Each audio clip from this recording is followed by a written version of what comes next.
All right, sup guys? It's Legend from the AEW Wrestling Podcast. This is gonna be not really a podcast, just more of a Legend predicts AEW's Revolution pay-per-view because I am the only one of me, Seabodes, Chris, and Albert that can watch it live, and their previews will be on the official podcast, the preview prediction review podcast that we do, which is weird because you watch the preview before you watch the review, even though it's the same video. But that's what we do, and that's how we do it. But since I will be watching it live, I'm going to do my predictions now so that we can get mine out of the way before the show, because I'll be watching it live. They'll be watching it on Sunday. With me, I'll be watching it twice in 2 days. But just want to knock this out real quick because I want to get my predictions out there. So I'm going to cover all the matches real quick, just really quick. But to the first match, I don't know if it's going to be the first match I do. It's the first match I'm going to start with and go up in order from there. SCU and the Dark Order. I'm interested to see about the Exalted one and all that. But I'm still not sure that Saturday will be the night that they make this decision. But I still think the Dark Order will go over here just because it seems logical that would be it. Whether it's a Christopher Daniels officially joining them and fucking the SCU over after they kicked them out or whatever, and on BTE or whatever. But Daniels will have some sort of play in this match, whether it's helping SCU win or being the reason SCU loses, but I still think Dark Order goes over in this match. One of the more interesting matches on the card, Pac and Orange Cassidy, and we've been waiting for this forever. The first singles match of Orange Cassidy, and it's against Pac. It's going to be, I'm going to say surprisingly, this is going to be a good match. Pac's clearly going to win. There's no way he doesn't, but everybody who's just been looking at Orange Cassidy as a comedy act, he's just a gimmick and all this, the sloth super kicks and selling the blah blah blah shit, which is great, and the hands in the pockets and shit. He's gonna go off in this match and have some sort of offense that's gonna amaze people. But Pac's gonna win because it's fucking Pac. He could be world champion at some point, so he should have a chance to win. There's Jake Hager and Dustin Rhodes. Obviously, and not obviously because of the way they set the story up, but I'm going with Jake Hager because it's first match, never been in the ring, and it's a way to keep the inner circle strong because of something I'm going to say about a different match. But Jake Hager wins. It's his first match in the company after 4 months of just setting this up as he's the big hurt. He's the big hurt. He broke his arm. At least in this situation, he's going to win the match. Jake Hager will beat Dustin Rhodes. I like Dustin, but this is not his time to win this particular match. And it works for the story. Moving on to the other spectrum of the Inner Circle matches, the singles matches. Darby Allin and Sammy Guevara is the exact opposite in my mind, and Darby Allin being one of the most over wrestlers in the company, I don't see how Darby doesn't win this match. I like both competitors in this match, and I really hope that it could be a show stealer of a match. It could be great. But Darby should definitely go over in this match. He's lost a lot of big matches with Cody, Moxley, Pac. Great matches. He's put over, and he got put over in losses. But for once, it would be great if he got put over and winning a match. And Sammy's already lost so many matches at this point. It wouldn't hurt him to lose another one, especially if it's a barn burner that takes down the show or takes over the show. But moving on from that, like I said, it's going to be really quick. Nyla Rose defending against Chris Statlander. I love Statlander. I really think she could be the world champion. The next women's champion. The next women's champion at some point. But this is super early in Nyla's run, and her promos and nobody's a beast like me and all that shit. Nyla can't lose at this point because it basically would negate everything that they've set up for the last 2 months, from suspending her from after powerbombing referees and attacking referees and powerbombing Shanna through the table on top of the referees, and all the shit they've done to set up how she is and her being that beast that nobody is. Like she said, nobody's a beast like me. I don't see her losing.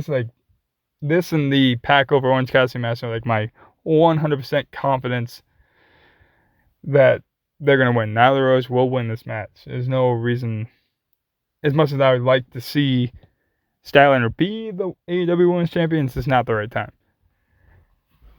But moving on to the Tag Team Championship match between Hangman Adam Page and Kenny Omega and the Young Bucks.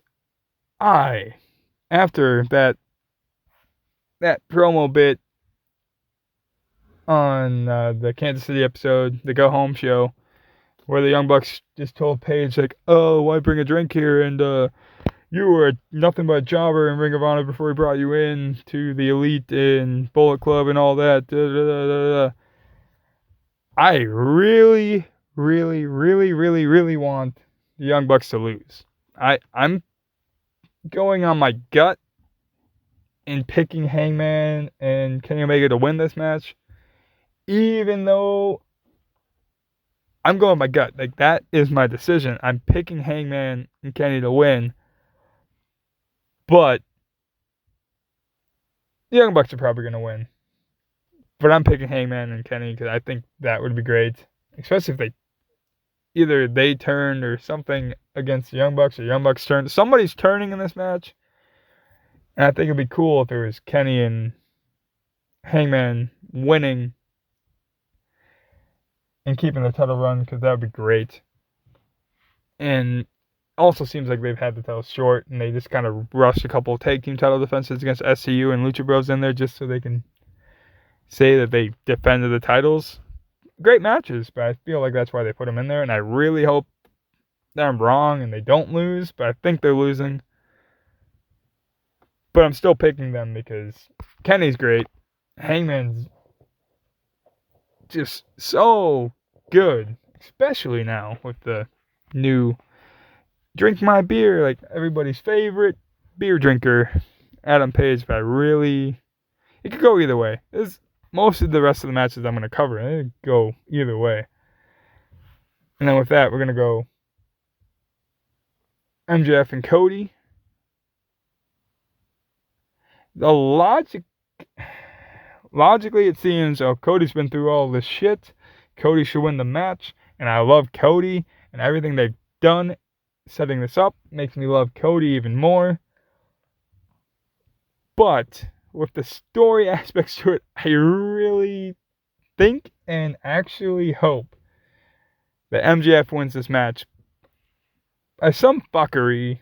Like, I don't like matches ending in fuckery, but in some fuckery, MJF winning this match would polarize his heat to another level than it already is, and they could push this story for another 3 months all the way to fucking Double or Nothing again, and then Cody gets his win. That's how I would. I'm not a great booker, but that's how I would book it. If MJF wins this match, and he should, or else they're going to try to. It's weird because I feel like when Cody beat Shawn Spears All Out, kind of fucked Shawn Spears' whole thing up. Like, he was so hot going into that, and then just fucking flatlined him. And I really don't want them to do that with MJF here, and I don't think they would, because MJF is a whole nother level, let me be clear, than Shawn Spears ever was, or ever will be probably. But MJF should go over here. Just from the way my brain is analyzing this story, MJF should win. I mean, I wouldn't be shocked or that upset if Cody won, depending on how the circumstances of the situation. But I really think MJF should win this particular match. Now, the main event, I'm going 50-50 toss-up between Jericho and Moxley for the title. Everyone's like, oh, Fozzie's going on tour, but none of those tour dates are on Wednesdays. and Jericho specifically said that this is for that reason, so he will be on Dynamite whether he has the title or not. And I could see Jericho being pissed and like wanting to go back after the title if he lost it and doing a whole thing about that. And Moxley, if the title, wouldn't be bad either, and they've done really well setting up that either one of these guys could win this match, and both would be fine as champion. But I still don't think Jericho's going to lose. I'm just going to go with Jericho here. It's because the champion. He's so good as champion. I mean, he could be just as good or maybe better with some of the shit that he would do if he wasn't champion because of his manic upsetness that he gets. Like, who stabs people in the eye? Da da da da da. Like, they could double down on that if he didn't have the title anymore, but I mean, I would not be shocked if Mox won. I would not be upset if Mox won. I would not be upset if Jericho won. But I'm going to go with Jericho just because, like I said, the champion. But I'm going to get ready to watch this pay-per-view. And we'll be back for the actual podcast where we'll get the preview, predictions, and review from Chris and Albert. Probably on Monday. It'll be up. But I'm going to post this. And those are my predictions. So see you guys around. Peace.